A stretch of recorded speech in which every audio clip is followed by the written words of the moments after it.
And now like people are like, oh man, can you speak Mandarin for this? I just won't do it.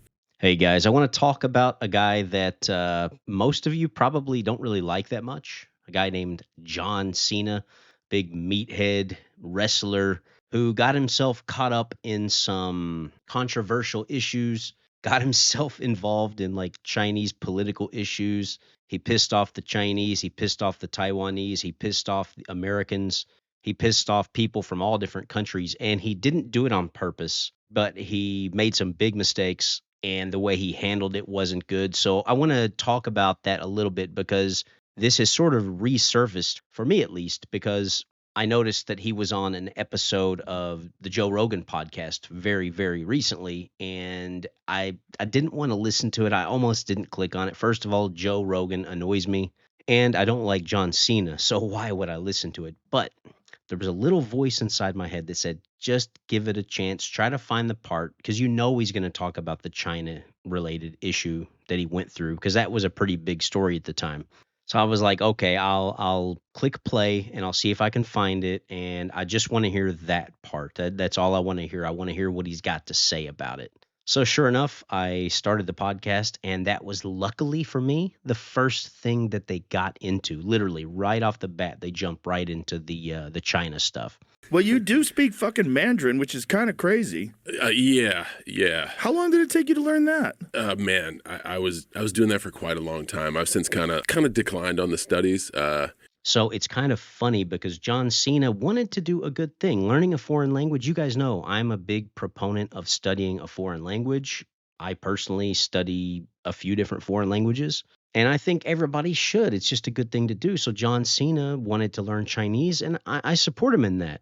But it's what happened with the whole controversy thing. So basically, in a nutshell, John Cena was in Asia promoting a movie, and he said one bit during the promotion. He was reading a script, by the way, and he announced that you could go see the movie in Taiwan. You could be the first country to be able to view the movie. I got put in a bit of a hot spot. I made a pact to myself when I was like, okay, I feel fluent. We would do these global press tours, and I just happened to be on a global press tour, and I'm like, you know what? I'm going to do 70% of my media in Mandarin. And I got to say, I did it. Like, I went over there, spoke, people were taking off the translator headphones, like life was good, everything was great. And at the very end of the day, as with all these press tours, you do like a bunch of prompter reads. So I'm doing prompter reads for everywhere. And it's like, hey, go this place and see this movie, go this place and see this movie. And my bad, I didn't check the reads because it's like an end of a 10-hour day, you do a million of these things. And one of them said like, hey, Taiwan, see this, and it was all in Mandarin. And the opinion described Taiwan as a country. So be the first country to see this. Now over there, they look through a different lens. Like geopolitics are murky waters, man. And that's what, when I learned of like, I just said it, left, everybody was cool. I did my thing. Like I read the prompt. It was like a Ron Burgundy moment. Like, go fuck yourself, San Diego. It's like the most offensive thing you can say. So I'm like, man, good job, John. You did 70% and people understood what you were talking about. And then they put that out and everybody was like, what the fuck did you just say? That's not how we do it over here. And again, just because like my takeaway, and it was a pretty tense moment for me. Like I had to apologize to China, and in apologizing to China, Now, of course, China considers Taiwan to be theirs. So the Chinese were just livid. They were like, dude, what in the hell did you just say? I mean, if you want to piss them off, that is a way to do it. And John Cena just stepped right into it, which is one of those things, you would think that a guy who has put, as he explained, a decade into learning Chinese, he would have known about that kind of issue. And hey, if he's going to say that and have his own position on Taiwan, well, that's fair enough, right? No, of course, some people are not going to like it. Some people are going to support it, but you can't please everybody, you just be true to yourself. So what John Cena did amongst that blowback that he was getting from, feeling the wrath of 1.4 billion Chinese people, he caved, and then he did this apology. It made him look really weak. It made him look like he was bowing to the Chinese. 你好，中国，这是赵西娜。我必须说，现在，在速度与激情中，我做很多采访，很多，所以在一个采访，我有一个错误，所有人问我，如果我可以用中文，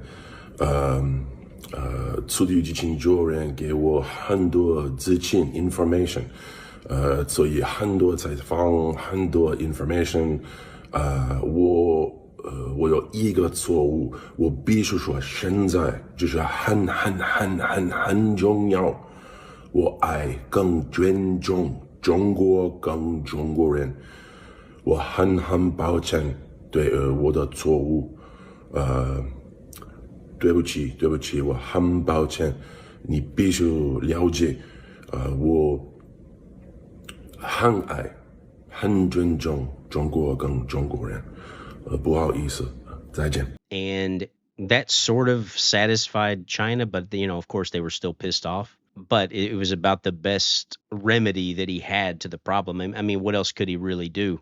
So he said what he needed to say. Basically, he kicked Taiwan under the bus and said what he needed to say to please China. But then in doing that, when he, apologized to China and looked like he was, caving to the pressure, he's supposed to be this big, strong wrestler dude, this tough guy. And then you see him just caving, cowering, almost looked like he was begging for forgiveness. And I'm just telling you guys, like, I cannot respect that. If I see that in anybody, I just can't respect it. And especially him, because like I said, he's Mr. Tough Guy, Mr. Musclehead. And then there he is just begging and pleading for forgiveness. It was a very pathetic sight to see. And I'm going to be honest, it pissed me off. Well, then when he gave that apology to China, it turns out he pissed off a lot of people around the world. And a lot of people felt exactly the way I did. They thought it looked weak. They thought it looked pathetic. They thought it looked like he was bowing down and caving to Chinese pressure and his Chinese masters. And people around the world lost respect for him. And a lot of people in his home country, a lot of his fans, they were like, dude, screw you. So I'm actually glad that I listened at least to that segment of John Cena's appearance on the Joe Rogan podcast, because he talked about it. He gave his side of the story. And to be honest, I feel a lot better about him now, because I do honestly believe that he seems like a nice guy. He learned Chinese because, he attempted to learn, and he was learning Chinese because he wanted to help push wrestling out to a new market, which is, that's a good thing. China was like the one place that didn't understand what we did. It's literally like it's a universal language. The Chinese just didn't get it. So I figured if like one of our superstars spoke the language, maybe that would help break down the barrier. Nothing wrong with that at all. And then he stepped in it in terms of stepping onto a sensitive, controversial political landmine, and he really found himself in the midst of a firestorm. So he was trying to remedy the situation. He was trying to make it better. Because, that's a lot of pressure. He's got a movie deal going, and suddenly he's like, oh, shoot, I just really screwed up. Because he said something that, he didn't need to say that. He could have said it and promoted the movie in a way where nobody would have felt bad, The people in Taiwan would have felt fine. The people in mainland China would have felt fine. All fans around the world would have all felt fine. But he brought himself unnecessary trouble, and that came from ignorance. And he admitted that in the podcast, which I was glad to see. And, when you have that kind of backlash, like the fury of 1.4 billion Chinese coming at you, it can rattle you. It can get you. It can shake you up. So he did kind of a knee-jerk reaction. He was like, okay, this is not good. I need to make this better. I got involved in something I don't know anything about. Let me just say sorry, try to make things better, and we move on. Well, then he gave that apology, and that made it even worse. And he said in the interview that if he could redo it, he wouldn't have acted so quickly. He would have just stepped back, taken some time to kind of think things over, think it through, because he did admit that he reacted too quickly. And it seems like he kind of regrets making that apology. The biggest thing that was a kick to the nuts is when like people stateside got pissed off. Because you apologized. Yes, in Chinese. And Right. and I understand it, completely like bowing down to the demand of this. Gosh, what a shitty move by me. Like I should have taken a breath. Again, what did I learn? Don't be reactive. Take a breath. Find out the best path of action, maybe give it a few days, maybe give it a hot second, and then move forward. But immediately I was like, oh, they're mad? You want us to do this? Fine, no problem, I'll fix it right now. Man, not only did I not try to fix the hole in the boat, I sunk the Titanic. And then, of course, when he made that apology, he pissed off a lot of his fans back home. And he said there in that interview, he said, the thing that really hit me was that, seeing a lot of my fans from back home in America just so disappointed and pissed off at me. He said that really hurt him and really hit him hard, because he said he really deeply loves his country. And I do believe that he does. I felt that he was sincere when he said that. I had to apologize to China, and in apologizing to China, I pissed off my home country. I'm a patriot. I love the United States of America and everything it stands for, but like it was never enough. Nobody was happy. Everybody was fucked up. And it was like murky waters for me personally. And I've made videos in the past, guys, where I've come out really hard against John Cena. You know, the whole ice cream ad bit. 早上好，中国！现在我有冰淇淋，我很喜欢冰淇淋，但是速度与激情就比冰淇淋速度与激情就我最喜欢，所以现在是音乐时间，准备1、2、3，2个礼拜以后，速度与激情就2个礼拜以后，速度与激情就。2个礼拜以后，速度与激情就不要忘记，不要错过去电影院看速度与激情就，因为非常好电影，动作非常好，差不多一样，冰淇淋再见。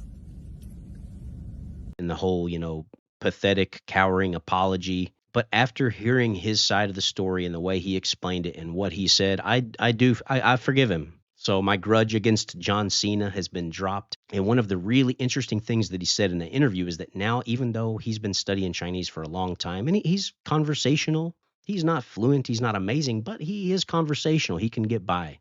And that alone is big progress because, as you know, if you've tried studying a foreign language, it's not that easy. Well, he said now it's still his hobby. He still studies it, but he just doesn't speak it anymore because I think that whole situation, I think it traumatized him. It left him with a really bad taste in his mouth. And now, like, people are like, oh man, can you speak Mandarin for this? I just won't do it. It's a skill that I have, but it's a skill that's going to remain with me. Because what he saw, it's the same thing I've seen. He saw hyper Chinese nationalism coming at him full force and how sensitive they can get over certain issues. And he stepped right in it. And I've seen that. I mean, I haven't had that directed at me before, but I've seen that kind of ugly side of intense nationalism. And it's a huge turnoff. So he said nowadays he no longer speaks Chinese. If he goes somewhere and he's going to do some kind of promoting or whatever, he's going to speak English. So, guys, I'll put a link to that episode of the Joe Rogan podcast. Like I said, if you want to hear his take on the whole China-Taiwan situation, it's right there at the beginning. It's worth listening to. I think if you listen to it, you'll probably come away with a similar feeling to me. He seems like a nice guy. His explanation of the situation is reasonable. And like I said, any negative feelings I was harboring toward him, I don't have those anymore. So guys, check it out. Let me know what you think about the situation. Make sure to like, comment, and subscribe because I've got a lot more videos on the way, and we will catch you all in the next one.